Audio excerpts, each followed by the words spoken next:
like to talk about how we can stay present longer. Um, One of my teachers in our lineage, Ajahn Chah, who is, I think, one of Rick's teachers in terms of inspiration in this lineage, um, would often talk about how mindfulness and concentration are two ends of the same stick. That it's difficult to separate them completely as separate practices. On the one hand, you have the Noble Eightfold Path, and you have mindfulness and concentration as two separate things,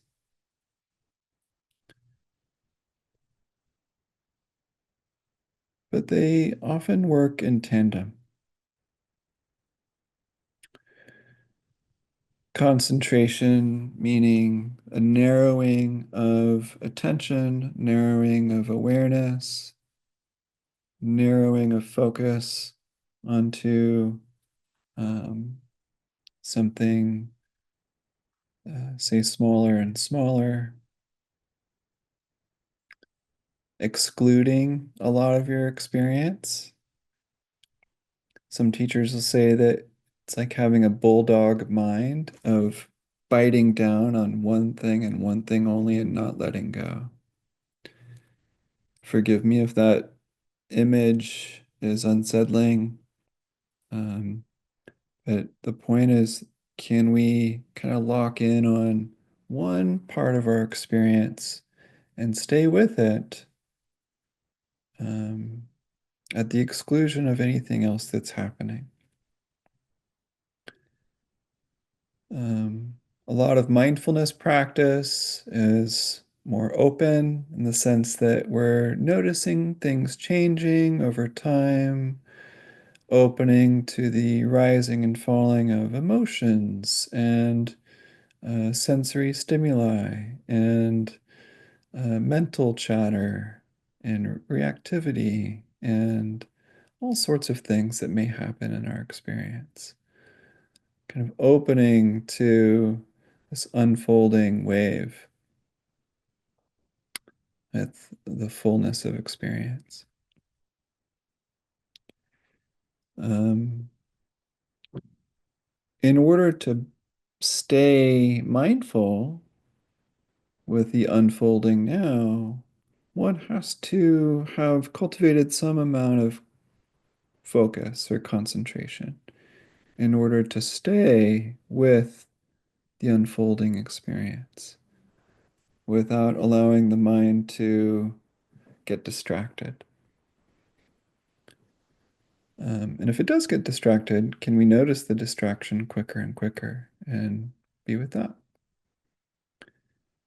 Um, with concentration practice, there's some element of mindfulness baked into concentration to know what we're focusing on, to be aware that we're aware. And so it's difficult to tease out concentration and mindfulness in the actual experience sometimes. Sometimes we may sense into our belly as we breathe and be generally concentrated on the rise and fall of the belly as we inhale and exhale. We might be slightly, noticing other sensations in the belly, um, the changing rhythm of our breath, um, noticing whether we're hungry or full. Um, there's elements of mindfulness in concentration, and there's elements of concentration in mindfulness. My first year as a monk, I didn't really know what I was getting myself into, and I went to a monastery where they really specialized in concentration practice. And I had um, I didn't really know that that's what I was getting myself into. And so for the first year, we would sit in silence, for the vast majority of the day and oftentimes, throughout the night, uh, sensing into the belly as we breathe. And one of our main practices was one of the practices that we did today, which was um, one of the more unique practices of um, sensing in the belly and visualizing a hollow, dark belly, like space in the belly, and visualizing an object like a candle flame or a Buddha statue, a Buddha Rupa, or a piece of like clear crystal in the belly. And we'd focus our awareness into smaller and smaller points at the center of the visual object. And we would first prepare for that by sensing into safety, gratitude, develop a sense of ease. And um, I really enjoyed that practice and felt like it was something that felt good to me in my experience. It just felt like I was a little bit more embodied in general by bringing my awareness into to the belly, into the body. Even though I was visualizing to some degree, there was also this sense of groundedness by bringing awareness into the center of my belly as I breathed. And I had just come from a background where I was kind of a busy business man, traveling around China and Tibet and Vietnam and Thailand. Um, and I found that the concentration practice was very peaceful in the sense that it offered me a sense of a refuge that I didn't have to think about anything. I didn't have to like notice all sorts of things. I didn't have to analyze anything or figure anything out. It was a very simple invitation to visualize something in the belly and focus on more narrow and narrow points in it. And that simplicity felt like a breath of fresh air. And that simplicity is found in all of the concentration practices we did today.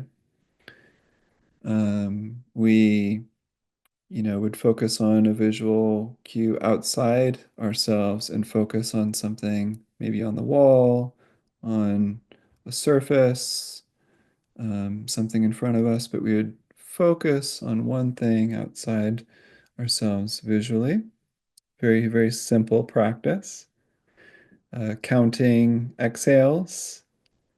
Um, I'm curious what number some of you got to. I know when I first started counting exhales as a concentration practice, I was lucky if I got to 8. And on some days I might get to 4 if it was a really busy day or there's a lot going on.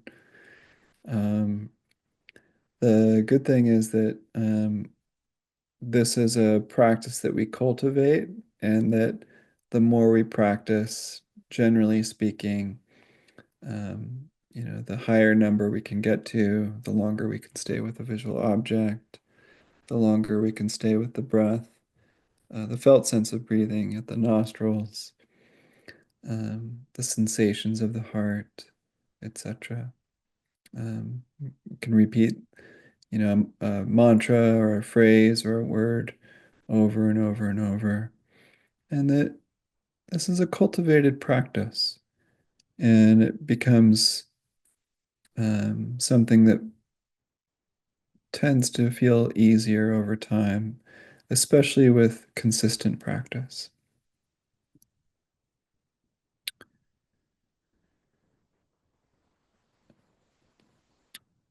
It can really develop a sense of or ability to concentrate the felt sense in the body, ears, eyes, can even do nose, uh, visualizing. Um,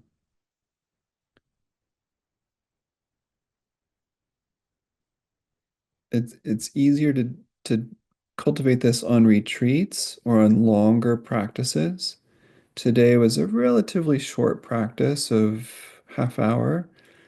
Um, with concentration practice, it usually behooves us to try to lengthen the duration of our meditations and to string together as many meditations back to back or really close to each other um, in the same day, same weekend, same week.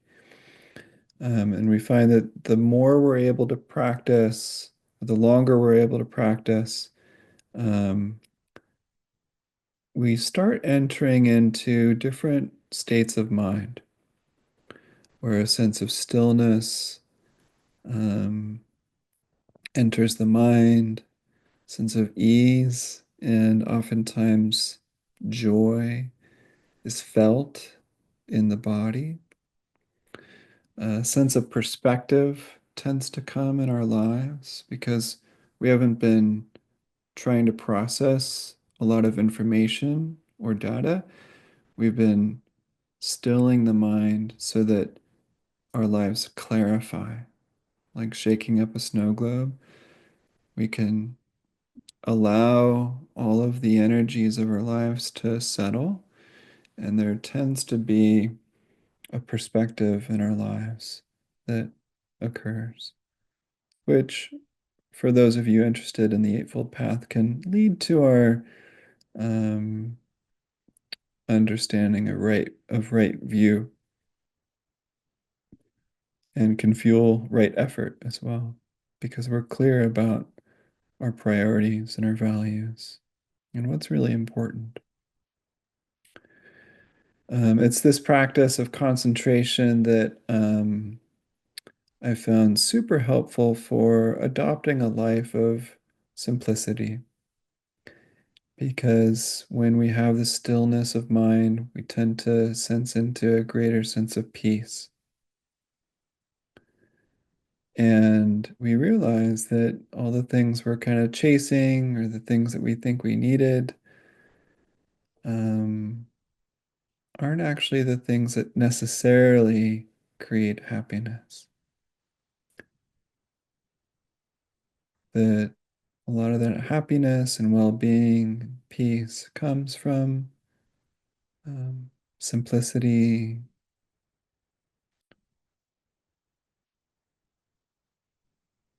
sense of ease,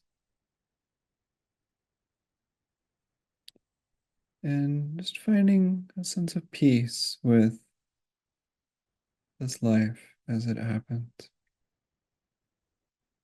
We don't always need the things that we think we do, whether it's possessions, approval,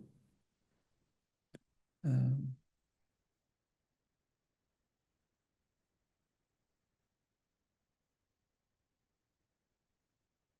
Netflix, bottle of wine.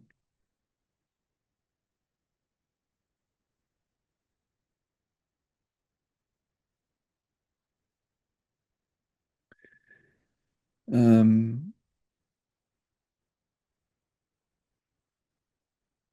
in the second year, I was a monk at the next monastery. It was much more focused on mindfulness and integrated mindfulness.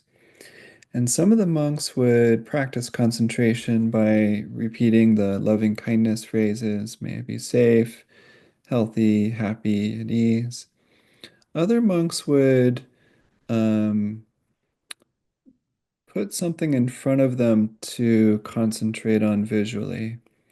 And some of the monks would get a rock and stare at the rock and stare and concentrate on the earth element and focus on smaller and smaller points of the rock. Others would have fire to concentrate on, and some people find fire as a really powerful concentration object.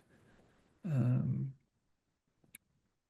and there's a sense of change that happens with fire, and heat and destruction, but also light. And there's a lot of things that can come up as we focus on a flame. Others put water in front of them or an empty cup to focus on the space inside something. So sometimes the space will become the object. Um,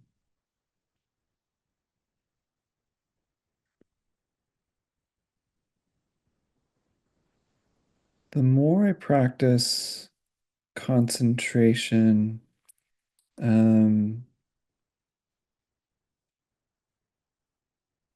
I notice my sense of happiness increase. And in fact, like I'd say 3 out of the top five happiest moments of my life have been while concentrating. Some of you may be familiar with the jhanas, Jhanas,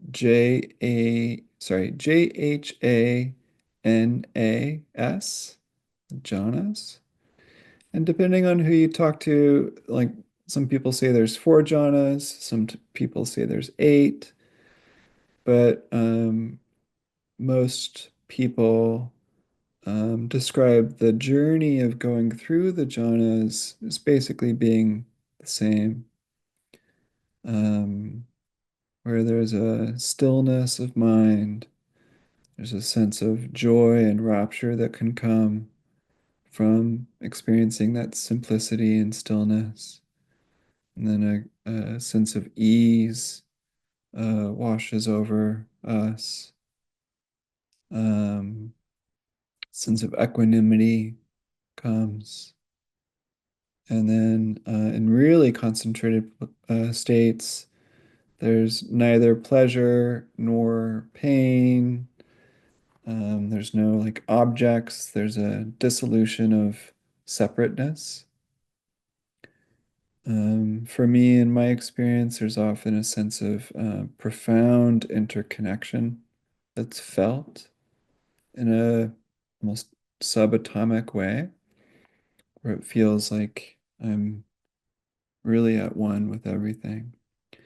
And I don't know all the chemical changes that happen in the brain, but I know that you don't have to be Buddhist to do this. This is not belief-based. This is just a byproduct of a very still, concentrated mind. And in some cases, people, including myself, feel like even the breath disappears, where um, the need to inhale um, ceases for very long periods of time. Um, with cell phones, like it's we're always surrounded by screens, it seems like in our culture. TVs, computers, cell phones, watches, etc. And our ability to concentrate and stay present for longer and longer periods of time um, is diminishing largely. And I feel like we need more, say, mindfulness teachers to teach concentration practices. Um, concentration practices tend to be overlooked by a lot of meditation teachers. And so my invitation really is to sense into which of those kinds of concentration practices resonate. Um, and to experiment with trying one concentration practice for, um, say, longer than you would normally meditate, and to carve out time even for a mini retreat at home in which you come back to that practice over and over and over and over. And notice what happens. Um, I think you'll find that you find that stillness and perspective and clarity, and you'll be able to sustain integrated mindfulness or informal mindfulness in your daily life for much longer periods of time, to the point where you pick up more nuance of rising emotions and the falling away of emotions in real time, the arising of certain thoughts and passing away of certain thoughts in real time, the arising of physical sensations like hunger or pain or discomfort or tiredness in real time.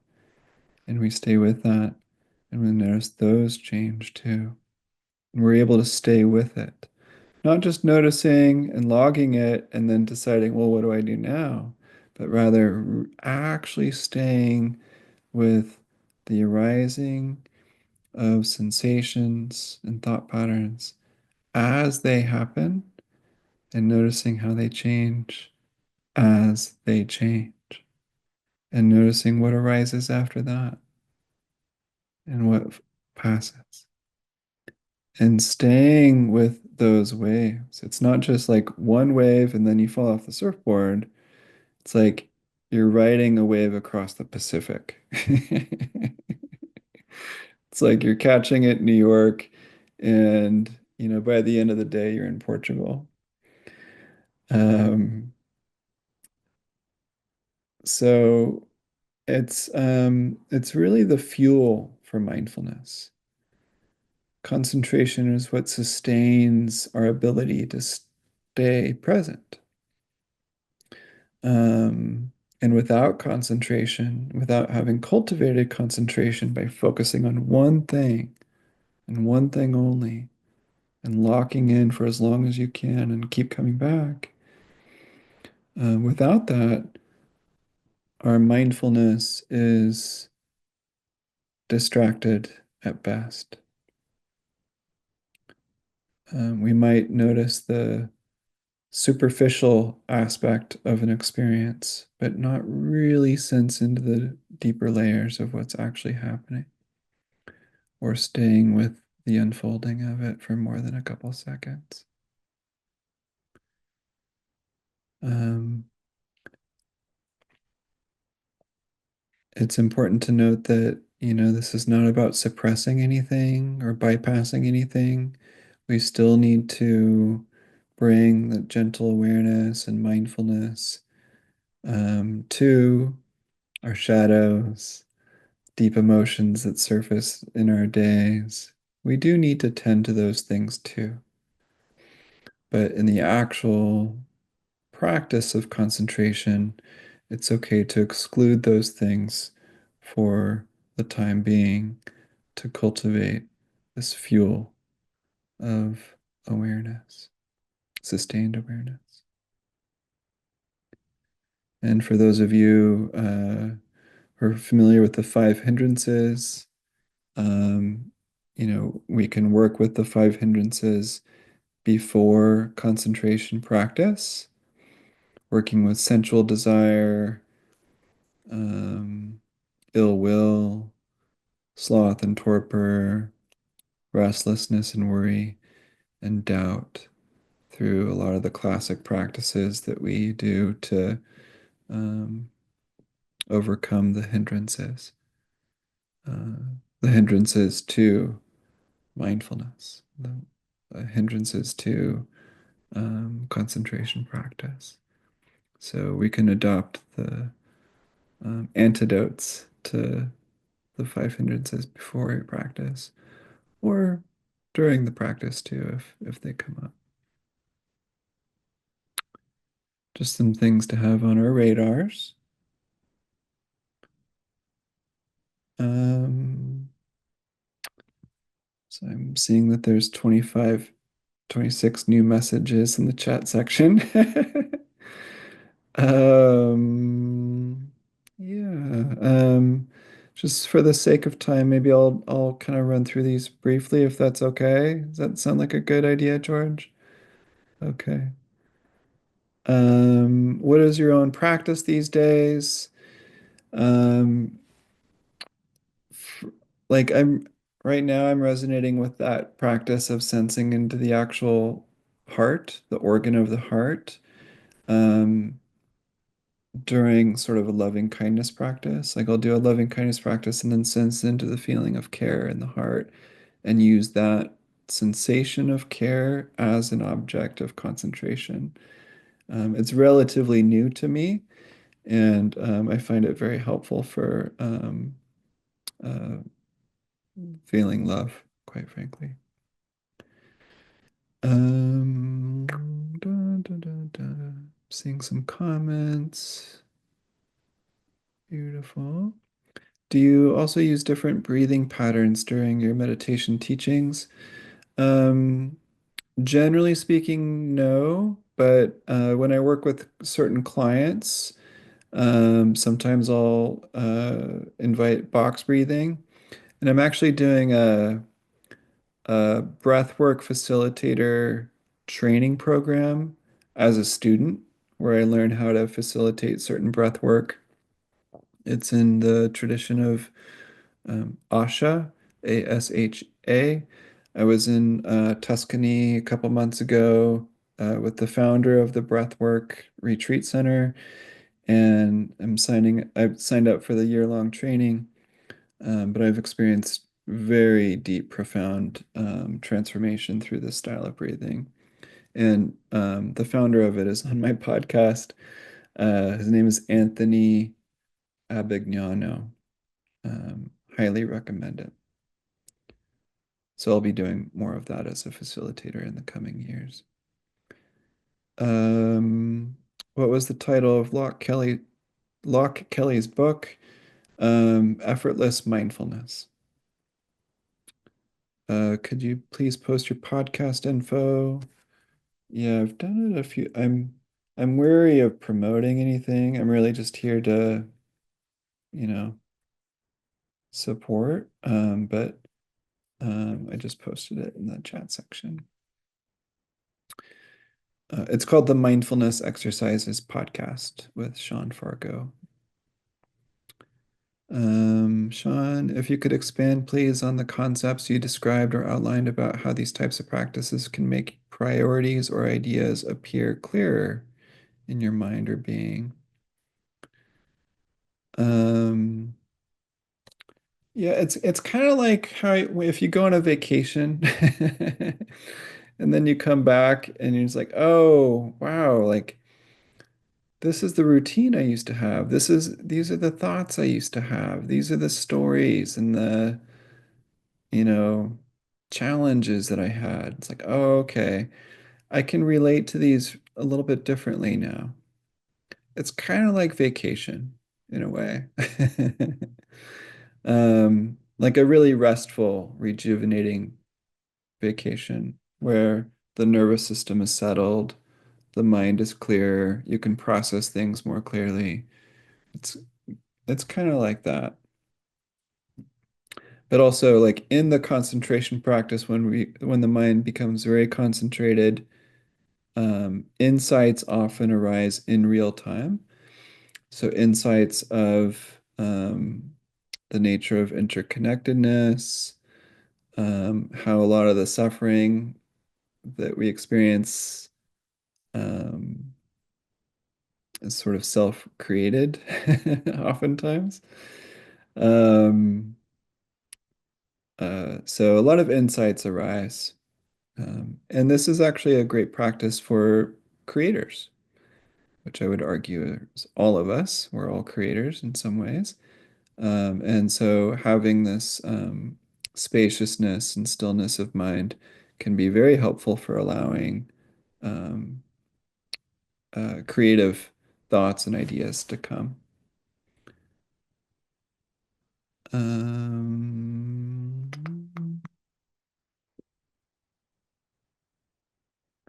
I often, today I got to 10 exhales. Yeah, that's great. Yeah, and just as a challenge, like, can you work your way up to 50? Can you get to 100? Not as a competition or um, as a way to feel good about ourselves, but rather just kind of cultivate our concentration um, and have those as sort of milestones.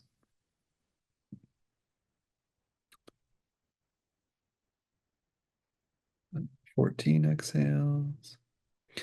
I wonder how to practice choiceless awareness without falling into daydreaming with minimal awareness.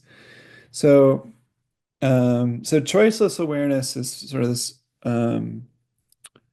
open mindfulness of kind of any aspect of our experience that arises, anything that's predominant. You don't have a preference for where you bring mindfulness. You're just kind of staying attuned to things as they happen. Um, so choiceless awareness, in my opinion, requires prior work with concentration in order to stay with the unfolding now. So I think concentration is a underpinning to the ability to practice choiceless awareness for very long. Um, and so you could do a concentration practice and then segue into choiceless awareness. And if you find like that you're daydreaming, come back to concentration, fuel up, and then go back to choiceless. Just an idea. Um, 15 exhales. Good job, Todd. Uh, dun, dun, dun.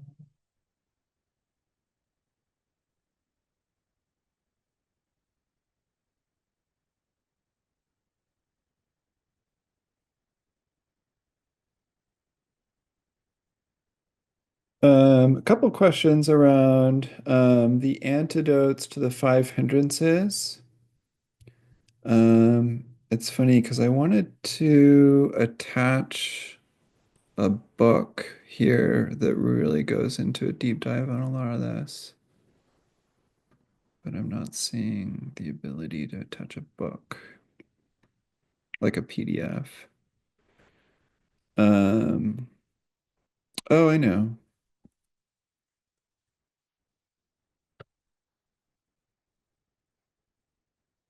Okay. I'm going to send a link to a book that really goes into the best detail I've ever seen on this. So I just posted the link. Um, but it's a book on the foundations of mindfulness. And in it, it goes into great detail on the five hindrances and the antidotes. Um, but just as a bullet, like some of the antidotes as a monk are not exactly recommended for lay people. Some of the monk antidotes are quite intense, and I've actually had to do years of therapy to unwind some of those patterns, especially around sensual desire. Having a wife, I cannot do some of the monk antidotes. Uh, that's probably TMI, but um, so classically speaking, for sensual desire, um, you can contemplate impermanence, um, the human body's unattractive aspects. Um, certain things like breathing can be helpful. Um, uh, the ill will, usually the antidote for that is loving kindness practice. Um, but also just, yeah, like empathy, compassion, curiosity for why we have ill will. And oftentimes that ill will is a reflection of um, how we feel about ourselves or a projection of a shadow that we're carrying. Sloth and torpor, I have a lot of experience with because one of my reactive patterns is to kind of zone out and get tired. Um, and, if something's uncomfortable, I'll start yawning. Or if I feel like I don't want to be there anymore, I'll like start falling asleep. And I realized after I practiced mindfulness of sloth and torpor, of the sleepy, tiredness, checked out feeling, I would sense into my head and sense into my brain and sense into what I thought was tiredness and realize I'm actually not tired. There's actually a lot of energy here. This is just a reactive pattern that I would have in order to check out. But when I would check in with mindfulness, I would realize, oh, there's a lot of energy. Oftentimes. Sometimes I was actually tired, but I was surprised by how often I wasn't. Uh, restless and restlessness and worry. Um, Concentration practice is a great antidote. Um, Mindfulness of breathing.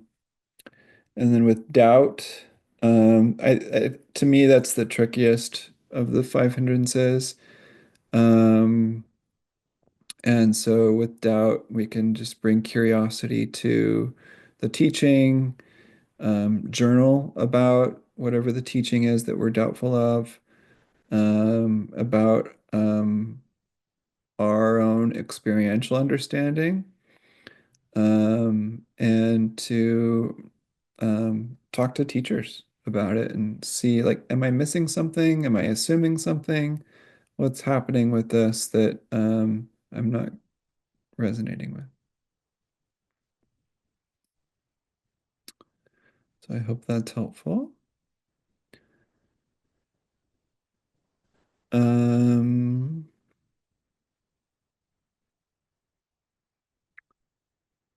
Dr. Love says love is the antidote to fear. Yeah, beautiful. Love it. Um, Sloth and torpor often seems to rest on some level of depression. Accordingly, self-compassion seems to help right the ship and also sometimes help with a nap. Yeah. I had a strange visual distortion occur during concentrating on a ceiling pot light. Suddenly, the ceiling around it started to swirl, making the light look as if it was moving. It actually frightened me, so I closed my eyes again. So, oftentimes, when we're highly concentrated in the jhanas themselves, this usually happens on retreat or in a mini self retreat where very surreal, unusual experiences happen that um, just happen that we've never experienced before. And oftentimes there's lights, visuals. I'm not talking about psychedelics. uh, I'm talking about things that happen visually with our eyes closed when we're highly concentrated. And so the practice is to stay with whatever's arising and not hold on to it or push it away, but rather just stay with it with sort of an equanimous perspective, like allowing things to arise, allowing experience to happen and staying with it, and just allowing it to fade, allowing it to increase, change into something else, dissolve, and to stay present with the unfolding now. So oftentimes lights are a part of that.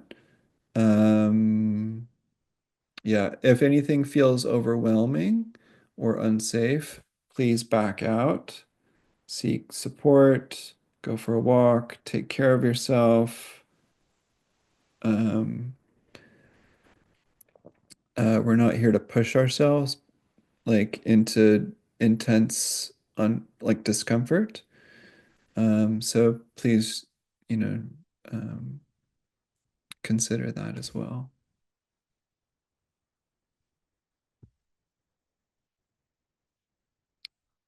When I meditate on loving kindness, I often feel strong emotions arise and end up crying. It feels like a combination of deep love and some grief underneath it. Is this an experience that is usual during loving kindness? Absolutely. It's more and more common, I'd say, because a lot of us need to grieve. And so that may be an indication that we're holding on to some sadness, some grief, some form of loss, which is normal. And so the invitation would be to create some time and safe space for grieving. Um, and I know Rick has a course right now that he's been offering on grief and loss. I know he has a free worksheet on his website around grief and loss. With loving kindness, it's not about forcing a sense of love. It's really about inviting a sense of love and then noticing what happens. Sometimes grief comes instead. Sometimes hatred, resentment, annoyance comes up instead. So can we tend to that with gentleness? Um, so we don't know what's going to actually come up with loving kindness practice. We just kind of invite a sense of care and then tend to whatever arises. Donald Rothberg, in my opinion, is one of the great teachers of loving kindness. He was on our podcast. Can go to our podcast and go to Donald Rothberg. But he is an amazing loving kindness teacher, and he actually talks about um, this type of experience and what we can do with that. Rick Kruger, thank you for bringing up those hindrances. Looks great. Yeah, box breathing was tested on veterans suffering from PTSD. Yeah, I support various uh, departments of Veterans Affairs around the country and found, yeah, a lot of these breathing exercises to be very helpful for PTSD. What is the difference between grasping and concentrating on an object? Um, that's a really good question. So, um, with,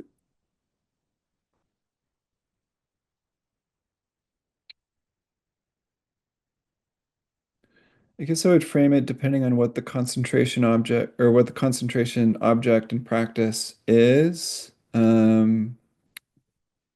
Like with visuals, it's easy to grasp by going outside our eyes and like locking in on something outside ourselves versus receiving sights. Um, with a felt sensation of breathing, I think it may it's really about like surrendering thoughts about it and just feeling it, like like sensing the breath right here, sensing the nostrils, and kind of relaxing everything else around you and just allowing the sensations of breathing to be felt at the nostrils with a sense of, um, yeah, that gentleness and that sense of safety that I talked about earlier. I think with counting breaths, it can be much easier to grasp per se. It's like, ooh, I gotta get to 10. I gotta get to 20.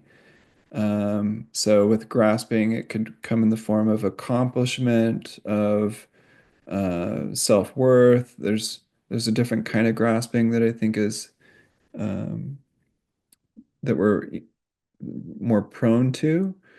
And so if we notice ourselves grasping for a number, maybe that's not the concentration practice for us at that time. Maybe we do a different one.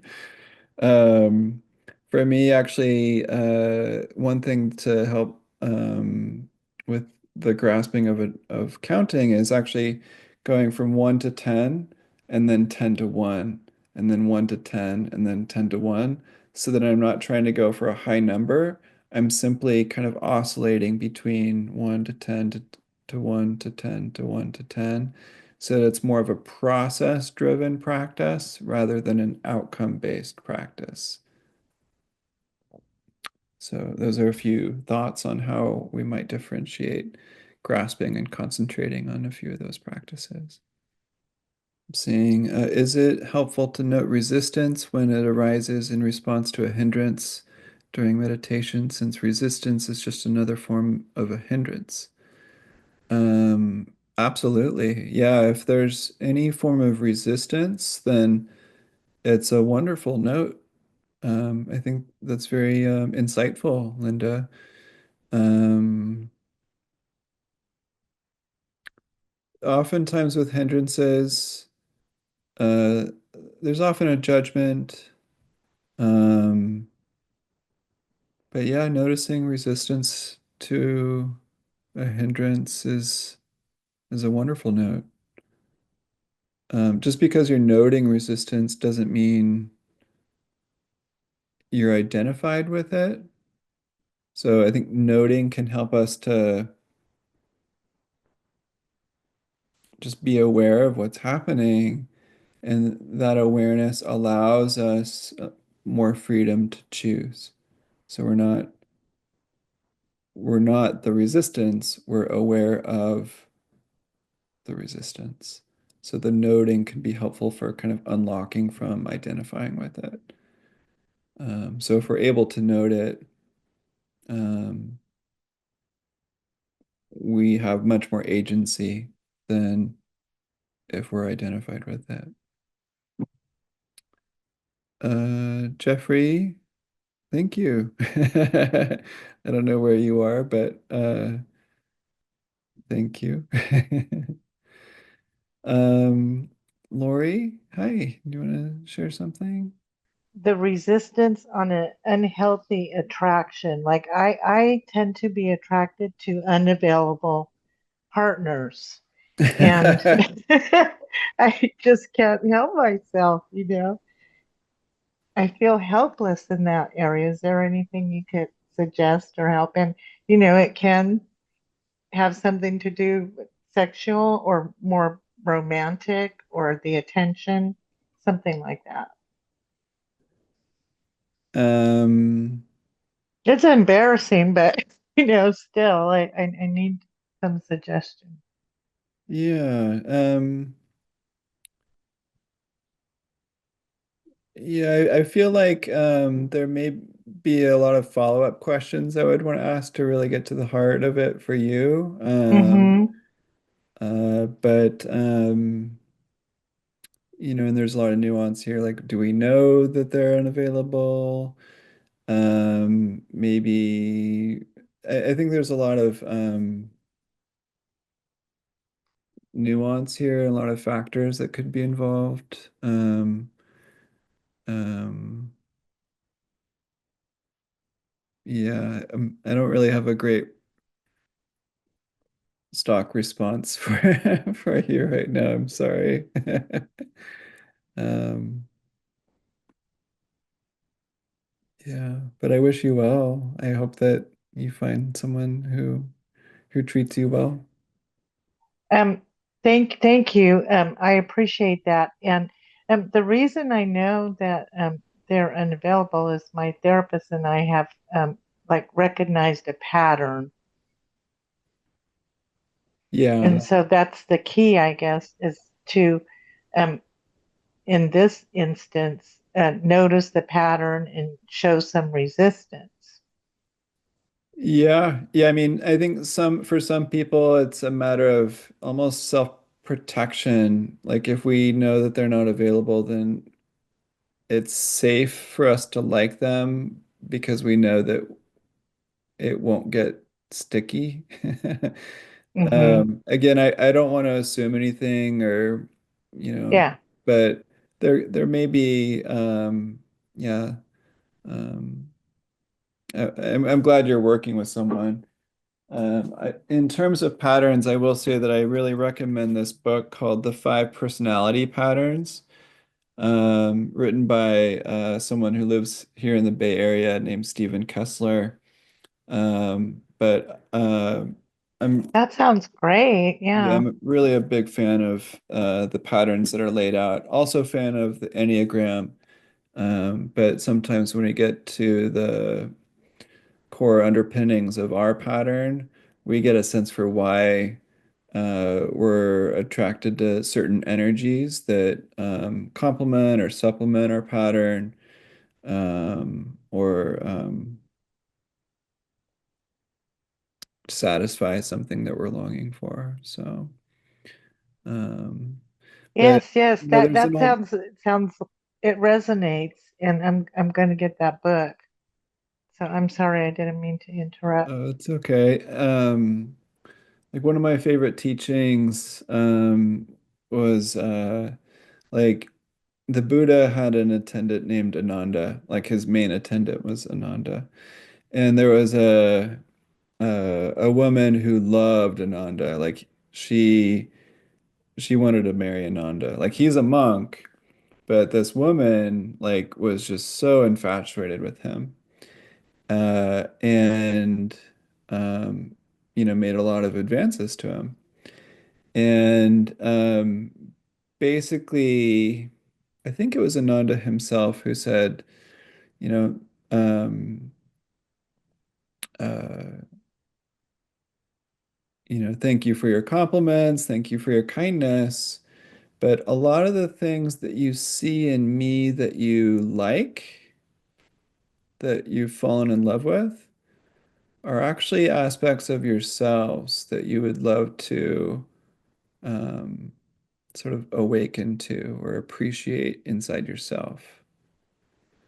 Um, and you can take that with a grain of salt, but when we're really attracted to someone and they may not be available, maybe we can say, okay, well, what is it about them that I love or that I'm infatuated with? And can I find those same qualities in myself and appreciate those qualities internally? And oftentimes, when we really take that to heart, our, say, clinginess to the other person will dissolve, and appreciation for ourself increases. That So, is beautiful. Just beautiful. Wow. so Thank I'm you so guessing you much. have a lot of those qualities right now, Lori. And, oh, thank you so much. That was beautiful. Yeah.